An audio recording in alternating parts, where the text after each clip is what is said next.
our life's adventure on the screen.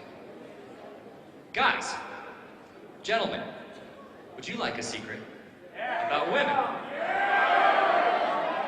She's like, don't tell. Here it is. Gentlemen, if you'd like to impress a woman, remember this name. Remember this name. Helen of Troy. Helen of Troy. Why? Because two countries, the most powerful countries in the world at the time, went to battle for her. No, I'm not saying go take over Canada. I'm not saying go get in a fight. I'm saying give her that level of respect and determination, the idea that you'll do anything for her, and then you'll be okay with the ladies. And girls, if he doesn't make you feel that important, you drop him like a 2-week-old dirty diaper, you know what I'm saying?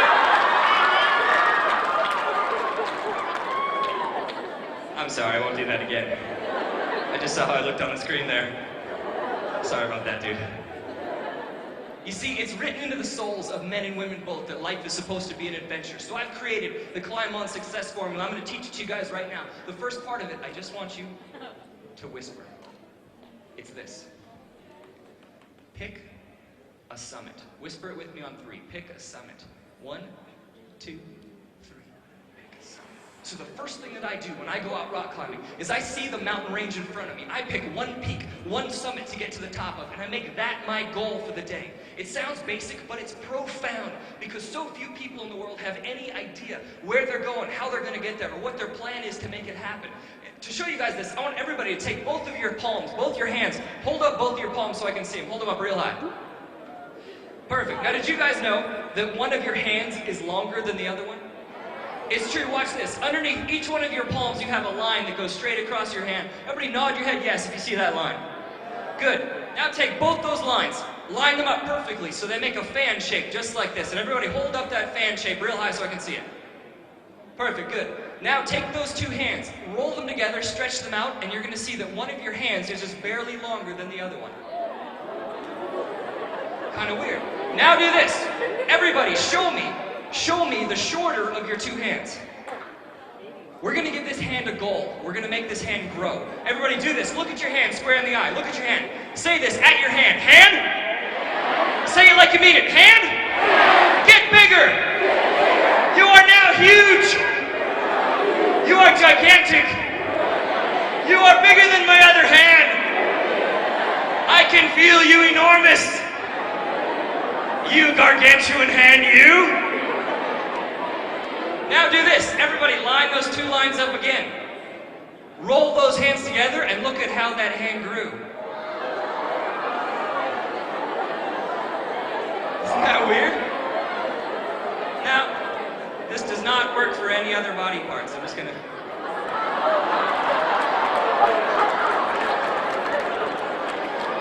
Oh, you guys are sick. I'm talking about like feet or arms.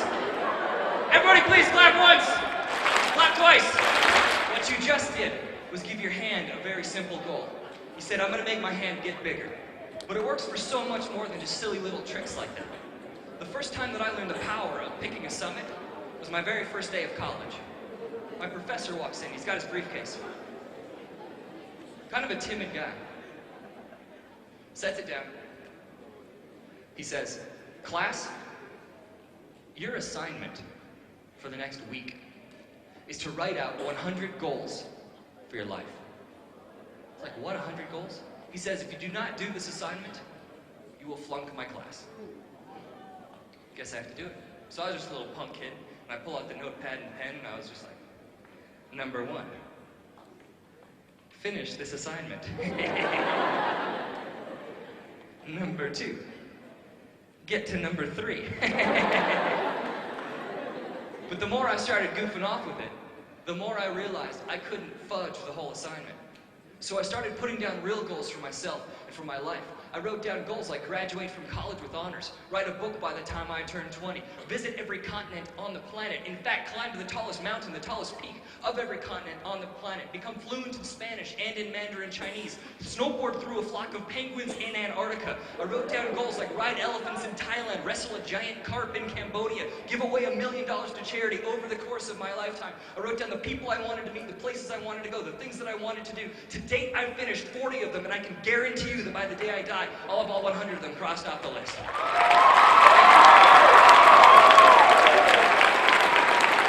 Thank you. And you know, that feels really cool if you guys applaud for that. What's even cooler and truly deserves the applause is if you do the same thing for yourself. If you write down your own list of 25, 50, 100 goals, summits for your life, and you make your entire objective in your life about achieving those things, that's how to become anything but ordinary. Would you guys do that? Say, oh yeah! Oh yeah! And when you do this, can we get some house lights on, by the way, back there, guys? When you do this, does anybody here know how to make a flea circus? What? A flea circus. Here's how you do it. A little flea, a little bug that's no bigger than a button on your cell phone can jump off the ground 25 to 30 feet straight up into the air. So that's like a little bug jumping off the floor here, jumping up and hitting the ceiling. So to make a flea circus, you take a whole bunch of these bugs, put them in a jar. Take a piece of cardboard, cover the jar. Well, now these dumb, idiot, moron fleas are like at the bottom of this jar, and they jump up with that 20 or 30 foot force jump, slam their heads into the ceiling, and they fall back down. So they do it again. Bottom of the jar, leap up, slam their heads in the cardboard, and they fall back down. They keep doing this over and over and over again until sooner or later the flea starts to associate or connect pain with jumping high. So you take these fleas, dump them out of the jar. For the rest of their lives, those fleas will only jump however high that piece of cardboard was set. And before you look at the flea and you're like, stupid flea. Think about how it applies to you and I. Because do you remember when you were a kid and anything was possible? It's like one day you're going to be a firefighter, the next day you're going to be this incredible football star, the day after that you're going to have this amazing family, then you're going to be a NASA space astronaut and you're going to fly to the moon. You remember how fun that time was? I don't know about you, but I don't think that we dream like that anymore. Because somewhere along the course of our lives, somebody told us, no, you're not good enough, you're not from the right race or background or religion, your family doesn't have enough money, whatever the case may be. And we stopped dreaming like we did when we were kids. My challenge to you is when you come up with these 25, these 50, 100 goals for your life, pretend like nobody has ever told you no. That's the first part of the Climb On Success formula. Pick a summit. The second part, I want you guys to yell out as loud as you possibly can. It's this. Gear up. Say it so that cars driving down the street are like, whoa, what the heck was that? Okay? It's gear up on 3. 1, 2, 3. Nice, sweet energy. So the next thing that I do after I pick the mountain I'm going up, I make a plan in order to get up that actual climb. And it's the form of my harness. So I take different pieces of equipment and put them on my harness. In order to show you guys what I mean by this, I need everybody to stand up right where you're at. Once you've stood up, everybody take both hands, put both hands above you. Stretch out, go up on your tippy toes and say, ooh, that feels good. Go down off your tippy toes. Take your left hand, put your left hand down. Take your right hand, point your right hand straight forward just like this. Now do not do it yet. Wait till I say go. What you're going to do with that right hand is spin around, keep your feet totally planted, spin around in a circle to your right. Miss your neighbor's head. Continue to spin around. And get a visual spot on the wall of what the furthest point around is you can possibly spin to. Okay, so you're just going to get that visual spot. Here we go, everybody point that hand straight forward. Spin to the right, miss your neighbor's head. Get that visual spot of the furthest around point you can possibly spin to. Now do this, everybody come back to me, come back to me, come back to me. Take that right hand, point your right hand down towards the floor. Everybody please close your eyes. Now do not do it, do not physically do it. But imagine yourself spinning around in that circle. Only this time, you feel all loose, you're limber, you're stretched out. You smack your neighbor in the jaw, no just kidding. You miss your neighbor's head, and you continue spinning around. Only this time, because of how loose and limber you feel, you get to that same spot. You go 6 inches past it, a foot past that spot, a foot and a half right past that spot because of how loose and limber and stretched out you feel. Everybody see that spot? Say yes. Yes. Everybody open your eyes. Lift that right arm up just like you did before. Spin around in that circle and look at how much further you can go this time because you made that plan. Isn't that weird? Once you've done that, give yourselves a round of applause and take a seat.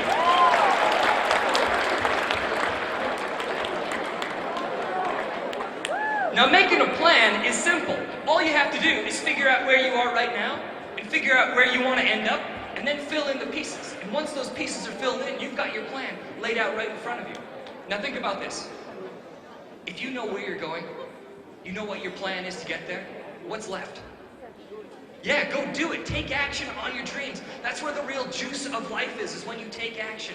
And I was once struck by lightning on a mountain called Mount Columbia in Colorado. Would you guys like to hear that story? Say, oh yeah. Here's how it went. We're going to take this whole audience right now and we're going to transform it. So no longer are you guys going to be in an audience in this, the convention center here. We're going to be on top of a mountain called Mount Columbia in Colorado. And it's a 14,000 plus foot peak. So all you guys at the front there, you guys are going to be the base of the mountain. Everybody in the back, how you guys doing in the back? Come on. You guys are going to be at the top of a mountain. I'm with the student line, and his name is Jason. And Jason has a case of what's called altitude sickness. In case you don't know what altitude sickness is, where your brain doesn't get enough oxygen. So it starts to swell up. Well, the problem when your brain swells up is that you have a skull in the way. It starts to go all sorts of funky things in your brain. Well, Jason has a mild case of it, and all he's doing is just walking back and forth in the moment. He's like, that's it. Jesus, you gotta walk. He's like, that's all. Lightning strikes. I start counting the seconds to see how far away the lightning is. 1 1,000, 2 1,000, 3 1,000. It's about half a mile away. To give you an idea of what altitude sickness does, my friend Tyson had a case of it, and he hallucinated. He saw a school bus full of monsters driving vertically up.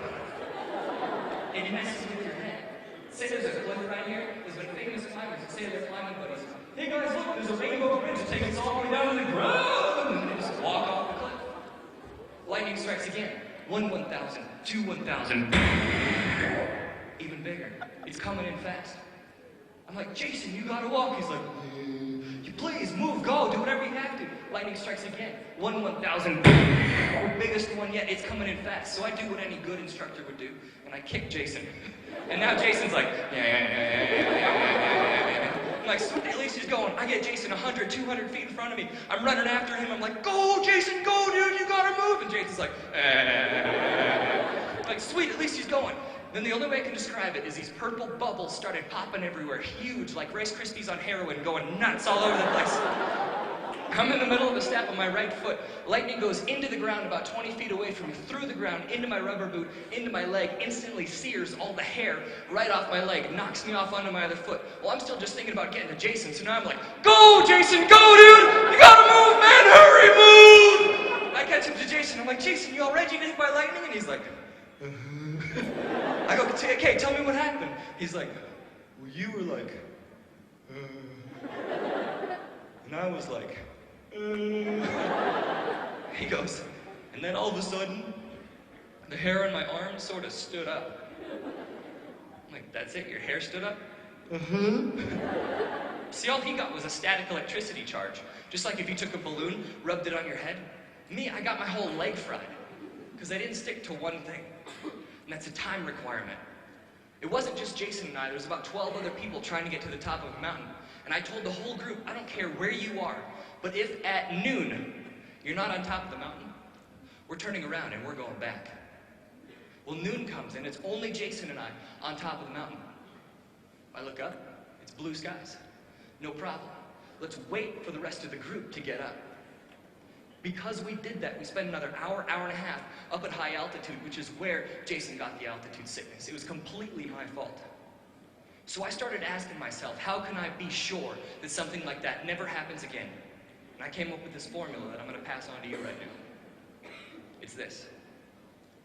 Drive plus skills plus time equals success. If you want something bad enough, you give yourself the right skill set to make sure that you get it, and then you give yourself a deadline, a time requirement of when you will reach that goal, you'll get it. Now we need to shift gears right now because there's some people in the audience that need to be thanked. And there's 3 groups of people. Let me tell you who they are first, and we're going to give them the craziest, wildest standing ovation you've ever given in your life. The first group of people is all the state officers and Ryan Hamilton. The second group of people is the whole Tri leadership team for putting this whole event on together. And the third person is the adult or the advisor that brought you here. So give them the craziest, wildest standing ovation you've ever given in your life. Go, 1, 2, 3, yeah!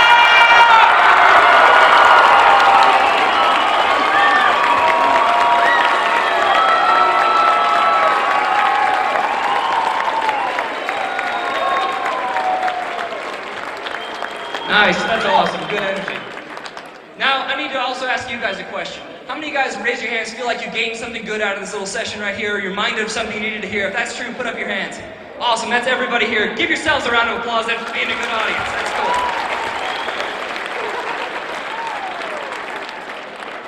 Before I tell my last story, I read this book I wrote. It's called Climb On, Success Strategies for Teens, and it's a guide of how you can be successful in your life as a teenager, and it's written about a girl who learns to rock climb in Las Vegas. Would anybody like a free copy of this book? Whoever can show me they're most excited to get this free copy will get this free copy.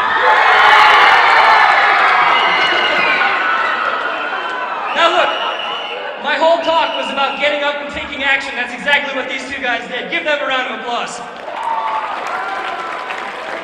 Would anybody else like a free copy? Now chuck this one. Careful over there, guys. Would anybody else like a copy? That's awesome. If you like, I'll be selling them over there for $10 a piece. Now listen, if you like a book, they retail for $14.95. I will sell them over there for $10 a piece. Is that a deal or is that a deal? I didn't quite get enough of that's a deal, so here's what I'm going to do. If you guys team up with 2 other people, or if you're an advisor and you want to get some for your students, I'll give you guys 3 of them for $20. That's like just under $7 for each book. Is that a deal or is that a deal? That is a deal. Then listen, I'll be right over there and I'll be happy to take pictures or sign anything you guys want me to sign as well. Last story, guys, and we're done. I didn't finish that story from the very beginning when I'm hanging there, convinced I'm about to die. Now there's a move in the climbing world called a dyno. And in case you don't know, a dyno is when you literally throw yourself up off the cliff, fly through the air, and using whatever you can, you grab on. It's extremely dangerous, but it's a good way to get an extra 2 or 3 feet. And I knew that's what I needed to do. So I started counting down. 3, life or death decision for 2 people. 2, hope this works out. 1. And with every bit of force and effort I could muster up, I launched myself up off the cliff. I'm flying through the air like in slow motion. Take my hand, stick it on the rock like the jaws of a Burmese tiger. Take a clip off my harness, send it through the bolt, take my rope right through the clip. And I was safe. I made it. Anything but ordinary. And you guys can do the same thing. If you pick a summit, gear up, and climb on. Thanks a lot, everybody. I really appreciate your time. Thank you very much.